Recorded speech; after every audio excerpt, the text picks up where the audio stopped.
All right, let's build our ultimate meeting system. If you work in any job, you obviously have meetings, so this will be relevant to your job, I can promise. Even if you don't want to use this ultimate meeting system, it is going to show you a ton about Coda and how to really build in it and how to build a lot of different systems. So stick with me, I promise. It's gonna be the best video you've watched.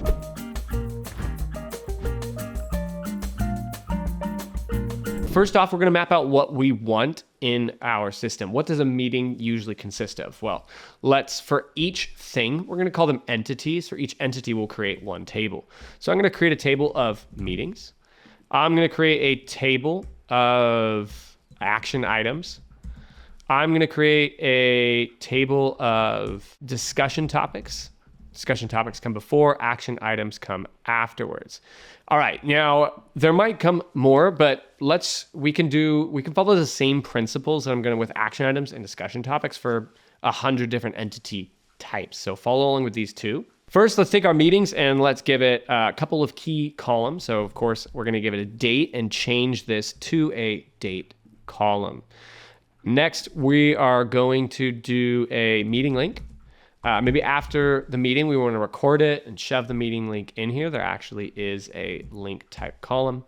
And then lastly, we would of course want some notes. That's perfect. That is the primary things we're going to do. Let's do one more and call it attendees. Attendees. And we're going to put a person type column on there. Now that we have that, let's go to action items. After every meeting, of course, there's going to be specific action items that show up. So we want to catalog those, but we want to specifically connect them to the meeting so they don't get lost or they have no context. So how we're going to do that, let's give it an item. Let's give it an owner who's going to actually accomplish that. That again is a person type column. And then lastly, we want to define what meeting it was connected to. Anytime we connect two tables, we use a type of column called a relation type. I'm gonna go to relation and choose meetings. I've said this in almost every video. When you create this, press the magic blue button, just do it. You'll see what it does is it connects action items over here. So if this is eat a hamburger and go to school and get the report, and I connect those, if I have a date here and a date here, and a date here, you can see that this is now bidirectionally synced. So if I eat a hamburger, that is an action item from 11:12, and maybe there are more, like go to school and get the report. So now I have 3 action items that are connected with my meeting. Next up, we're gonna go to discussion topics. We're gonna do the very same thing. We're gonna say topic, we're gonna say creator. For creator, instead of just making it a person column, pretty lame, we could just do that as a formula. I'm gonna hover over my column and press the equal button, which brings up my formula editor. And I'm going to say created by this row, shows they're all created by me. That will automatically show whoever created it, save some button presses, and turn it to a person type column. Lastly, we are going to, same thing, connect it to a meeting. Let's turn this to a relation type column. To meetings, magic blue button to connect them. All right, so maybe we are going to create some quick topics here. And so this is discuss what we want to eat, decide where to go, and what should we do for the client.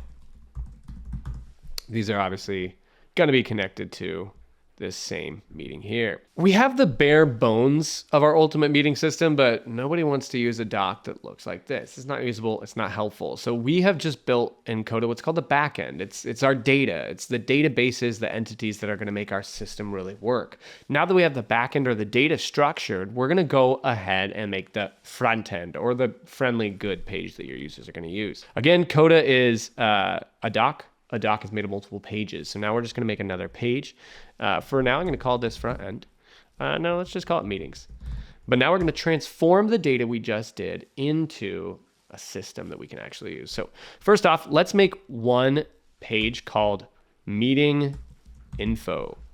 So first off, what we're going to do is we don't want to create a new page for every meeting, right? Because if you create a new page for every meeting, you're soon going to have hundreds of pages here, right? Do you want hundreds of pages here? No, you do not. That is hard to figure out. You want one page where users can go at any time and choose any meeting that is valuable to them. So first off, I'm going to put in a call out with a little filter because that indicates, find something. And I'm going to say meeting. And inside here, we're going to put a special type of control. Inside of Coda, there's a lot of things called controls. Controls are what you use to start making something that feels like an app. We're going to use a special type of control called a relation. It looks like a select list. You'll see here, if I pull it down, it looks like a select list, but it's actually a select list pulling from a table. Let's configure that select list real fast. Personal, this just means that anyone can use this control at any time and it's not going to override another user's selection. So you can have 50 people in this doc at one time and you can all use the control independently of each other. It's pulling from meetings. We don't want multiple selections because we want to view one meeting at a time. And then option settings, we can turn off the addition of new items, but I'm actually going to keep it on for a fun reason, so you'll see. So let's do that. And lastly, let's give this a name called meeting selector. You'll see what the name does in just a moment.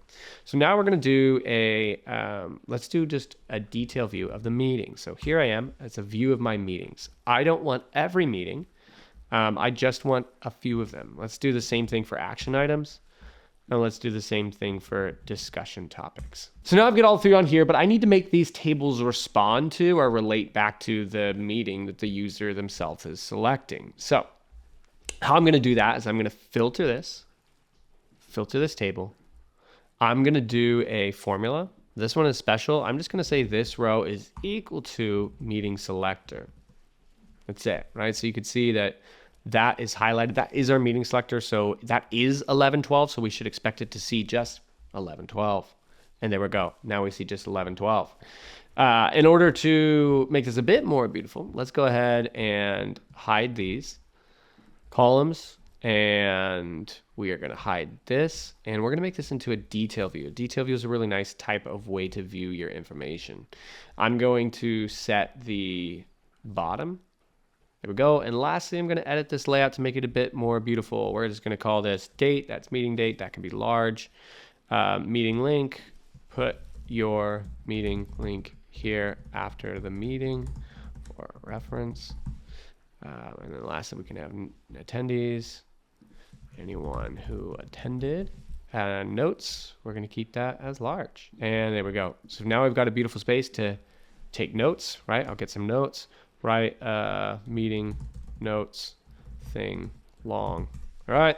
So let's pretend there's some notes in there. That's what you're going to look at. That's what it'll look like. Fantastic. We could stop it. All right. So now we have meeting details. We can even put that up here. We can call that meeting details. All right. So now this is responding to my selection. Let's go ahead and make sure that the other parts do too. I can even collapse that to make it just a bit easier to see everything going on here. So same thing here. Let's say that there were action items from other meetings, 1126. And we'll collect here and fill in some more. All right. So if these are our action items, we want to do a similar thing. This is going to be a little bit easier to filter, but we want to match these action items with the meeting control. We're going to filter that, add a filter. We're going to say, let's choose where the meeting is not any of, but uses a canvas control, which is the meeting selector. So now again, you'll see that. And we'll call this, hide that. We're gonna go down here and now just give it a quick header, H2, all action items. These are all action items from our meeting on, and you can even reference the selector. I could say meeting selector dot date. That dynamically is going to respond to that. I'm going to hide this because if you change this, it makes it disappear. You'll see that disappears. We don't want that. We just want the ones relevant to this. All right, so there's our action items. We're going to do the exact same thing for discussion topics. So here we go. Let's do H2 and all discussion topics. All discussion topics. Same exact thing, filter for where the meeting is using a canvas control tiled meeting selector. Fantastic. We're going to hide that title.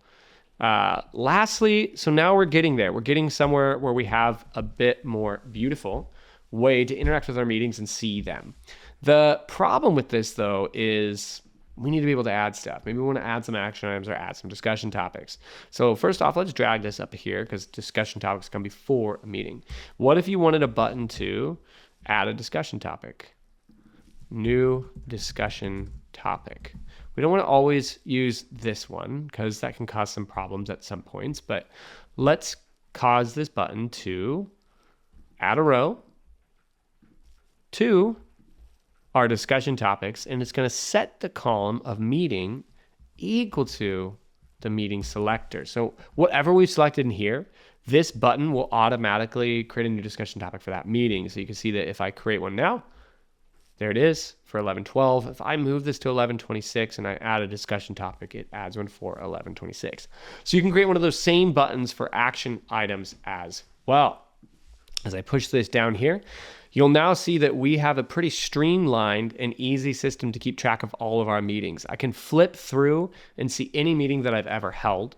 For each meeting, I'll be able to see the meeting details. I'll be able to see all discussion topics that are relevant to that meeting.